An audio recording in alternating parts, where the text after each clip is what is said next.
hari Minggu. Nah, sekarang kakak mau tanya, kalian ada yang tahu ini bulan apa?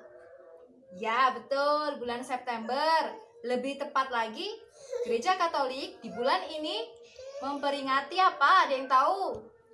Betul, bulan Kitab Suci Nasional. Nah, sekarang kakak kasih tahu kalian ya, yel-yel BKSN 2020. BKSN 2020, taat, setia, seperti Elia. Yes, yes, yes. Sekali lagi ya, kalian tirukan ya. BKSN 2020, taat, setia, seperti Elia. Yes, yes, yes. Nah, sebelum kita mulai pertemuan hari ini, renungan hari ini, kita berdoa dulu ya. Kita nyanyi dulu ya. Kita mohon tuntunan Roh Kudus. Ku buka hatiku untuk firman-Mu. Ku ingin menjadi seperti Yesus. Berfirmanlah Tuhan, ku mau mendengar dan melakukannya setiap hari. Roh Kudus yang manis, tolong aku menuruti firman Tuhan. Roh Kudus yang manis, jadikanku anak Tuhan yang manis. Dalam nama Bapa dan Putra dan Roh Kudus, amin. Ya Allah Bapa Tritunggal Maha Kudus, terima kasih atas segala berkat. Kami mohon curahkanlah Roh Kudus-Mu dalam hati kami. Penuhilah hati kami agar kami dapat mendengarkan firman-Mu dan dapat melaksanakannya dalam hidup kami. Amin. Dalam nama Bapa dan Putra dan Roh Kudus, amin. Nah, adik-adik, sekarang kita mulai baca firman ya. Kalian siapkan kitab sucinya ya. Sudah siap? Ya, sekarang baca firman bersama Kak Kurnia ya. Nih, kalian baca ya. Terima kasih Kak Ana. Halo adik-adik, kita berjumpa dalam pertemuan BKSN 2020. Nah, kalian tentu sudah tahu ya, bahwa dalam BKSN kali ini kita mau belajar dari seorang tokoh yang bernama Nabi Elia. Untuk pertemuan yang pertama, kita mau baca kisahnya Nabi Elia dari 1 Raja-Raja 16 ayat 29 sampai 1 Raja-Raja 17 ayat 6.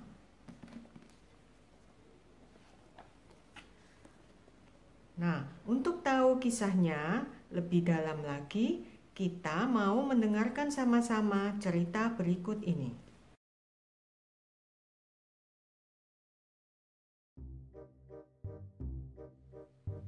Elia adalah seorang nabi dari Tisbe di Gilead. Suatu hari, Tuhan Allah memerintahkan Elia untuk pergi ke Samaria menemui Raja Israel bernama Ahab. Maka pergilah Elia menemui Raja Ahab. Ahab telah melakukan apa yang jahat di mata Tuhan, lebih daripada semua orang yang mendahuluinya. Ahab bersama istrinya Izebel beribadah kepada Baal dan sujud menyembah kepadanya, sehingga ia menimbulkan sakit hati Tuhan Allah lebih dari semua raja-raja Israel yang mendahuluinya. Ahab merasa dia dengan Nabi Baal yang dia sembah dapat menguasai segala sesuatu. Elia lalu bertemu dengan Ahab dan berkata, "Demi Tuhan yang hidup, Allah Israel yang kulayani, sesungguhnya tidak akan ada embun atau hujan pada tahun-tahun ini, kecuali kalau ku katakan." Ahab pun sangat terkejut mendengar apa yang dikatakan Elia. Kemudian datanglah firman Tuhan kepada Elia,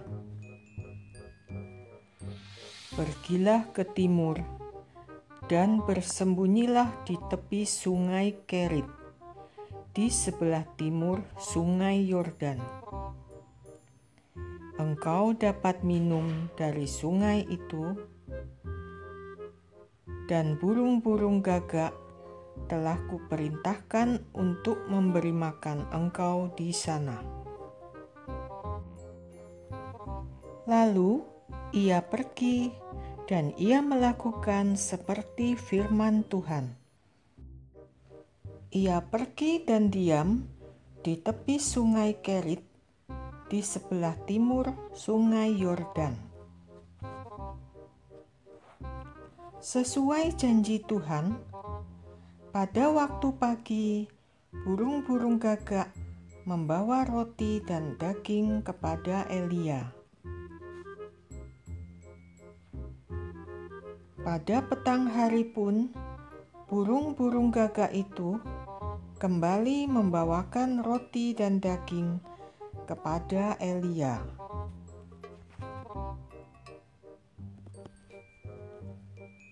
Elia makan roti dan daging itu serta minum dari sungai Kerit.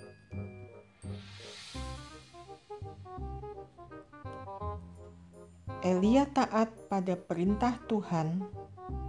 Tuhan selalu memelihara hidup Elia.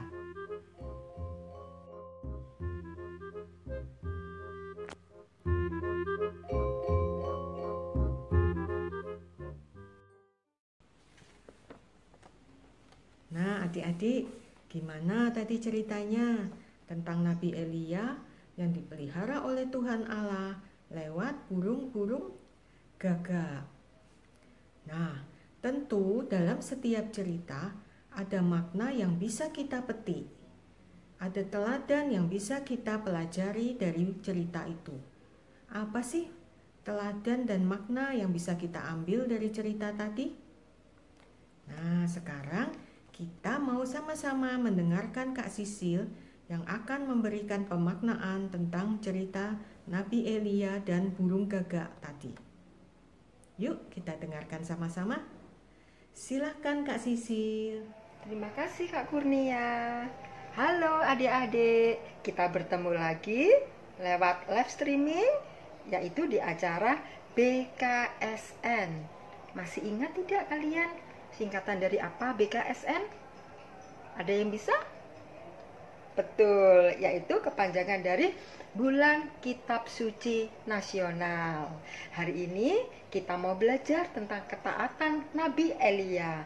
Yang tadi kalian sudah dengarkan cerita dari Kak Kurnia, yaitu diambil dari kitab 1 Raja-Raja bab 16 ayat 29 sampai dengan bab 17 ayat 6 ya.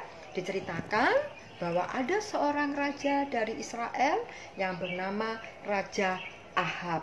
Raja Ahab ini adik-adik, bahwa dia ini paling jahat loh adik-adik. Sebelum raja-raja sebelumnya, jahatnya di mana adik-adik? Yaitu jahatnya Raja Ahab ini membuat patung Baal ya, yang dinamai dengan patung Asyera ya. Dia selain membuat patung Baal, dia memerintahkan seluruh rakyatnya untuk menyembah patung tersebut. Dan itu yang dilakukan Raja Ahab adalah jahat adik-adik di mata Tuhan. Dan itu juga sekaligus membuat sedih hati Tuhan, ya, menyakitkan hati Tuhan loh adik-adik. Kalian tahu tidak bahwa Tuhan Allah itu juga cemburu adik-adik? Karena apa? Karena manusia ciptaannya itu telah menduakan Tuhan. Maka Tuhan Allah merasa sakit hati, maka memerintahkan Nabi Elia, utusannya dari Tisbe Gilead, untuk menghadap Raja Ahab. Berfirmanlah Tuhan Allah kepada Nabi Elia, "Hei Elia, pergilah engkau ke Raja Ahab. Beginilah firman Allah, tidak akan turun embun dan tidak akan turun hujan sebelum aku katakan." Maka Nabi Elia taat adik-adik kepada perintah Tuhan. Maka dia pergi ke Raja Ahab. Sesampai menemui Raja Ahab, Nabi Elia berkata, "Demi firman Allah yang hidup, ya, beginilah, tidak akan turun hujan dan embun sebelum aku mengatakannya."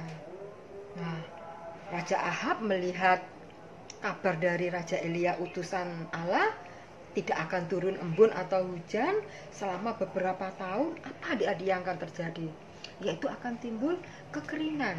Kalau timbul kekeringan, maka yang terjadi apa? Bencana kelaparan. Nah, setelah Nabi Elia menghadap Raja Ahab, maka sesuai dengan perintah Allah, Nabi Elia bersembunyi di sebelah timur Sungai Yordan. Di situ Nabi Elia dipelihara hari lepas hari, ya, sampai Tuhan Allah memerintahkan burung gagak ya, mulai dari pagi hingga petang memberi roti, memberi daging kepada Elia untuk dimakan. Setelah itu Elia bisa minum di sungai Kerit, yaitu airnya jernih. Nah, adik-adik, makna dari kitab suci tadi yaitu tentang ketaatan Elia. Kita harus meneladan Nabi Elia, yaitu taat kepada perintah Tuhan. Tuhan mengatakan apa, Tuhan berfirman apa, harus kita taati, harus kita lakukan supaya kita menyenangkan hati Tuhan. Adik-adik tahu tidak yang dikatakan atau yang dilakukan Raja Ahab? Dia menyakiti hati Tuhan dan itu jahat di mata Tuhan adik-adik. Kalian tahu kan? Yaitu Raja Ahab membangun patung Baal, lalu dia menyembah sesuai dengan perintah Tuhan, 10 perintah Allah, yaitu perintah Allah yang pertama. Masih ingat kalian? Apa bunyinya? Iya, betul, yaitu bunyinya, jangan menyembah berhala, berbaktilah kepadaku saja dan cintailah aku lebih dari segala sesuatu. Nah, itulah 10 perintah Allah, khususnya yang pertama adik-adik. Akulah Tuhan Allahmu, jangan menyembah berhala, ya, harus berbakti kepada Tuhan Allah. Maka Raja Ahab telah menyimpang adik-adik sama 10 perintah Allah, maka Tuhan Allah akan menghukum negeri itu dengan bencana kekeringan. Nah, sebelum dia bertobat, maka adik-adik kita belajar untuk taat seperti Nabi Elia, di mana Tuhan masih sayang kepada umatnya. Walaupun Raja Ahab itu jahat adik-adik, walaupun Raja Ahab itu menyakiti hati Tuhan, tapi Tuhan Allah masih mengasihinya, yaitu terbukti dia memerintahkan utusannya, yaitu lewat Nabi Elia, untuk menemui Raja Ahab supaya Raja Ahab bertobat. Ya. Yang kita ambil dari cerita tadi itu adalah tentang contoh dengan berhala di zaman sekarang. Saat pandemi ini, kalian kan mengikuti misa live streaming di rumah bersama keluarga. Nah, walaupun kalian sudah tidak ke gereja lagi, ya, karena masih situasi tidak memungkinkan untuk bertemu dengan semua orang, ya, kalian mengikuti live streaming di rumah kalian masing-masing. Kalau kalian saatnya papa mama bilang, ayo kita siapkan untuk mengikuti Lisa live streaming di rumah bersama keluarga. Kalian saat itu lagi asik main gadget, ya, atau sedang melihat film kartun, atau kalian sedang melakukan kesenangan kalian, apa saja, ya. Nah, kalau kalian masih menyenangkan atau masih memilih gadget atau memilih kesenangan kalian, itu adalah contoh salah satu termasuk berhala. Berhala yaitu menduakan hati Tuhan. Itu tidak baik dan itu menyakiti hati Tuhan, adik-adik. Kalian harus bagaimana? Kalau saatnya ini live streaming bersama keluarga, orang tua kalian mengajak, kalian harus mau meninggalkan kesenangan kalian, meninggalkan gadget kalian. Kan nanti bisa dilanjutkan. Sekarang aku harus bersatu bersama keluarga untuk mengikuti live streaming. Saatnya ini hari Tuhan, aku harus menomorsatukan Tuhan, ya. Lalu yang kedua, ya, saat ini juga karena kalian masih belum bisa masuk sekolah, belum bertemu dengan guru kalian, belum bisa bertemu dengan teman-teman kalian, tentunya kan kalian belajar di rumah, yaitu dengan tugas dari Bapak dan Ibu guru lewat online. Nah, kalian harus belajar taat seperti Nabi Elia, ya, yaitu apa yang Bapak Ibu guru perintahkan. Silahkan anak-anak kalian menyelesaikan tugas di rumah. Nah, karena kalian di rumah, kalian bisa kan menggunakan hak kebebasanmu.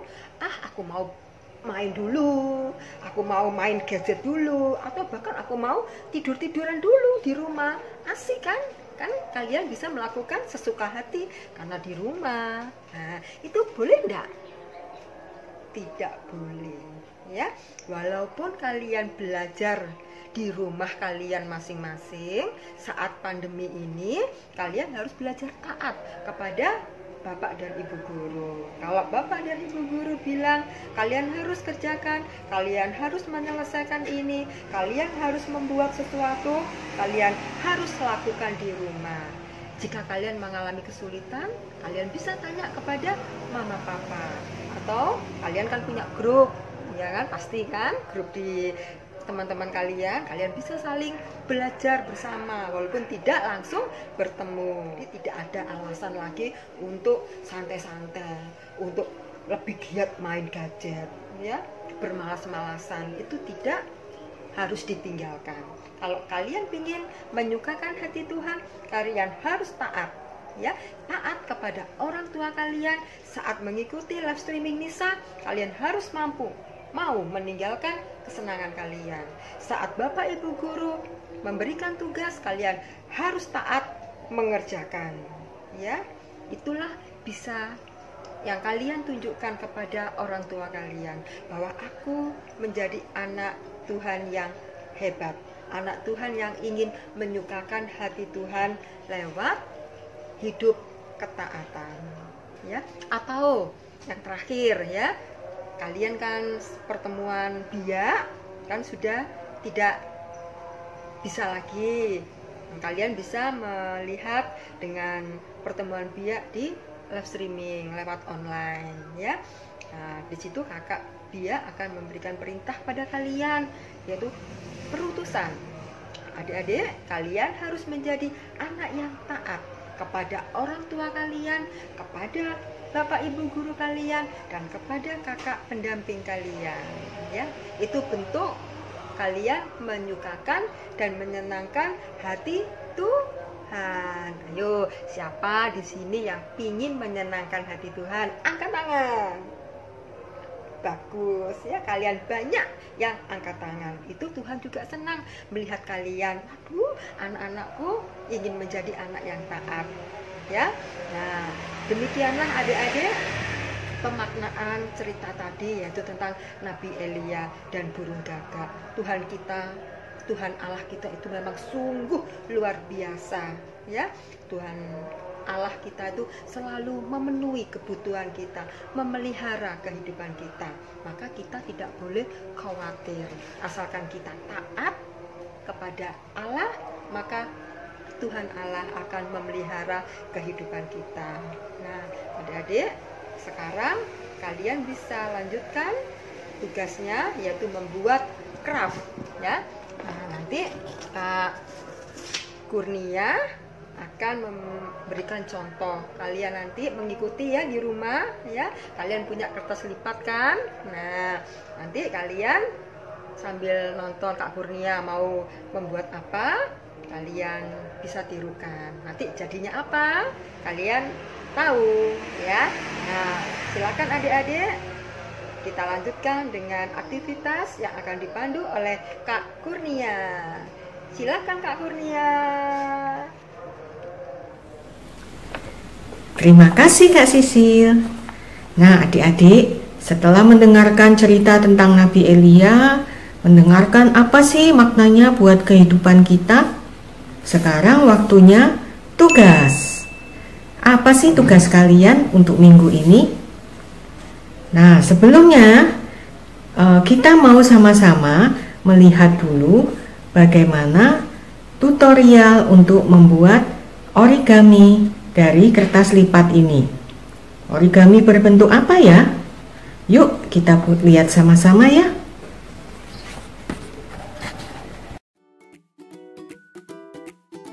Nah, adik-adik, sekarang kita mau membuat origami burung gagak.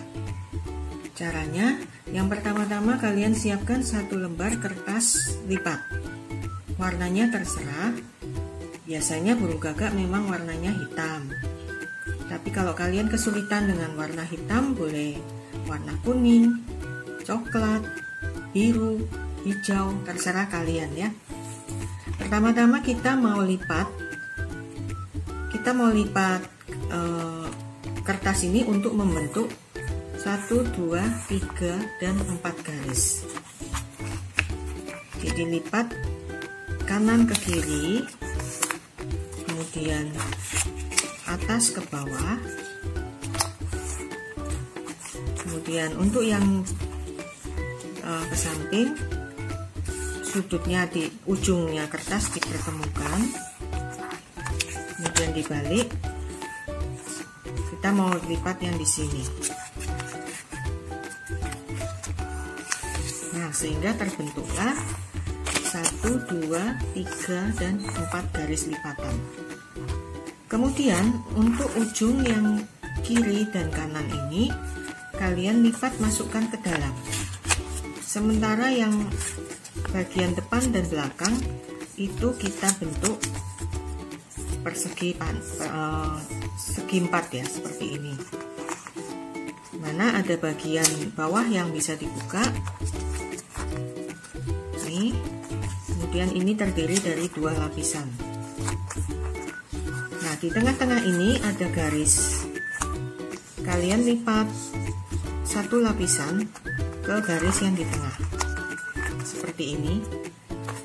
Demikian juga sebelah kirinya dilipat ke tengah seperti ini. Kemudian baliknya lakukan yang sama, dilipat mengikuti garis yang di tengah, kiri dan kanan. Jadinya seperti ini. Nah, kemudian dibuka. Untuk yang di atas ini ada bentuk segitiga di atas. Ini kalian lipat ke bawah sehingga membentuk garis.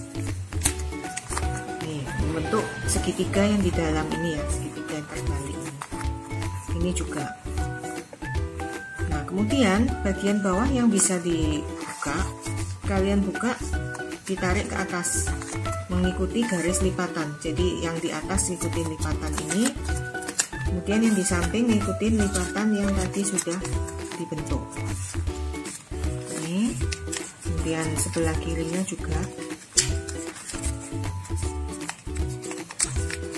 Nah, seperti ini. Begitu juga di baliknya mengikuti lipatan dilipat ke dalam mengikuti garis yang tadi sudah dibentuk. Jadinya seperti ini. Nah, ini kemudian satu lapisan ini ditarik ke atas, dibuka ke atas, satunya juga. Nah, ini kan jadi ada 4. Nah, 4 ini ya. Lipatannya kita pindah. Ini dilipat ke kiri. Kemudian yang baliknya juga dilipat ke kiri. Jadi akan membentuk bentuk seperti ini. Nah, kita balik ini. Yang bawah ini ada 2 lapisan kiri dan kanan. Yang atas lapisannya ini, atas bawah. Kemudian dilipat di tengah-tengah. Dilipat di tengah-tengah membentuk seperti ini. Yang bawah ada 2 lapis, yang atas juga ada 2 lapisan. Kita sekarang kerjakan yang bagian atas dulu. Satu lapisan itu kalian tarik ke bawah sampai di batas, semaksimal mungkin kalian bisa tarik ya. Kemudian dilipat ke dalam, ke bawah sambil ditarik ke bawah. Nah, jadinya seperti ini. Nah, ini nanti yang akan menjadi ekornya burung gagak. Sementara bagian atas ini kita akan membuat kepalanya. Pertama-tama kalian lipat miring seperti ini untuk membentuk garis. Nah, supaya bagus, maka lipatannya itu dimasukkan ke dalam. Ini dibuka, dilipat ke dalam mengikuti garis yang tadi sudah dibentuk. Nah, jadinya seperti ini. Sisanya sekarang yang terakhir adalah bagian kaki. Bagian kaki ini kalian lipat menjadi 2 tepat di tengah-tengah sini ya.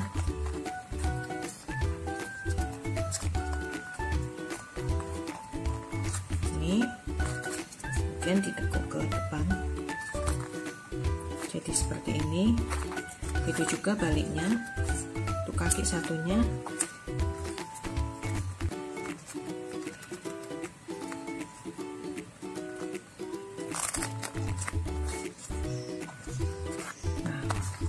Jadilah burung gagak seperti ini.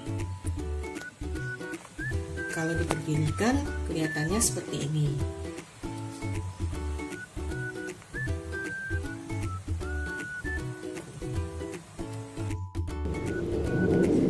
Nah, ternyata tadi kita belajar membuat origami berbentuk burung gagak.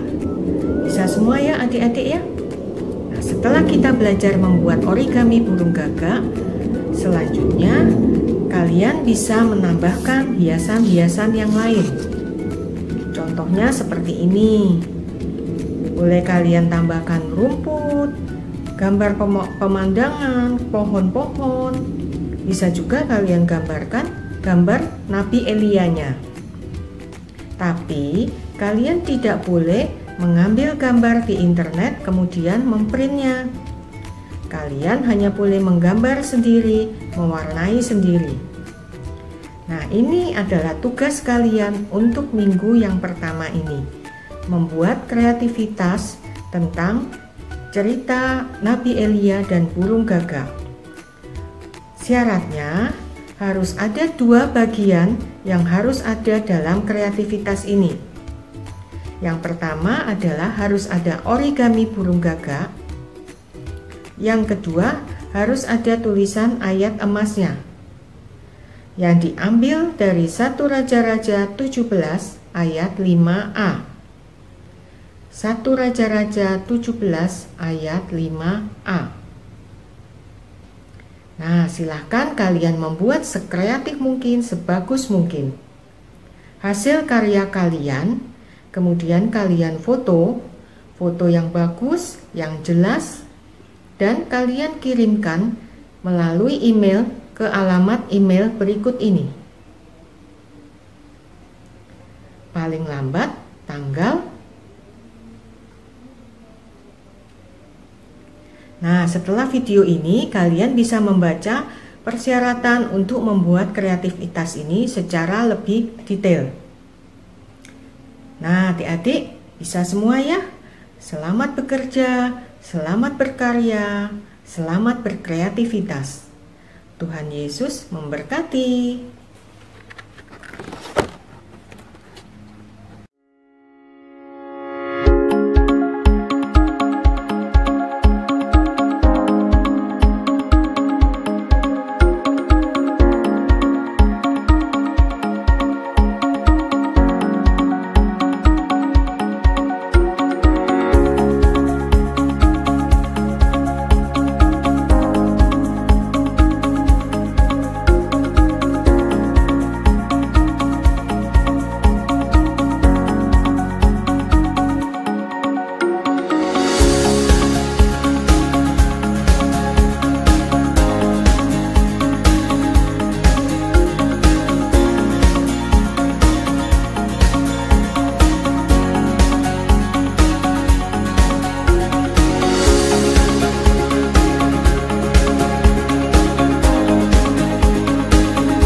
Tadi sudah mendengarkan firman Tuhan, juga sudah mendengarkan renungan ya dari Kak Kurnia dan Kak Sisil. Juga sudah aktivitas ya. Jangan lupa ya, aktivitasnya dikerjakan ya semuanya. Nah, terus sekarang kita tutup pertemuan hari ini dengan berdoa. Dalam nama Bapa dan Putra dan Roh Kudus, amin. Ya Allah Bapa Tritunggal Maha Kudus, terima kasih atas segala berkat-Mu.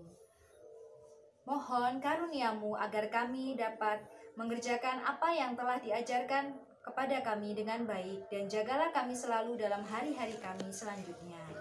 Amin. Kemuliaan kepada Bapa dan Putra dan Roh Kudus, seperti pada permulaan, sekarang, selalu, dan sepanjang segala abad. Amin. Terpujilah nama Tuhan Yesus, Bunda Maria, dan Santo Yosef untuk selama-lamanya. Dalam nama Bapa dan Putra dan Roh Kudus. Amin. Sampai ketemu lagi adik-adik di pertemuan BKSN yang kedua. Jangan lupa ya, kalau ada yang ditanyakan, bisa ditanyakan ke kakak pembina di wilayah masing-masing ya. Sampai jumpa.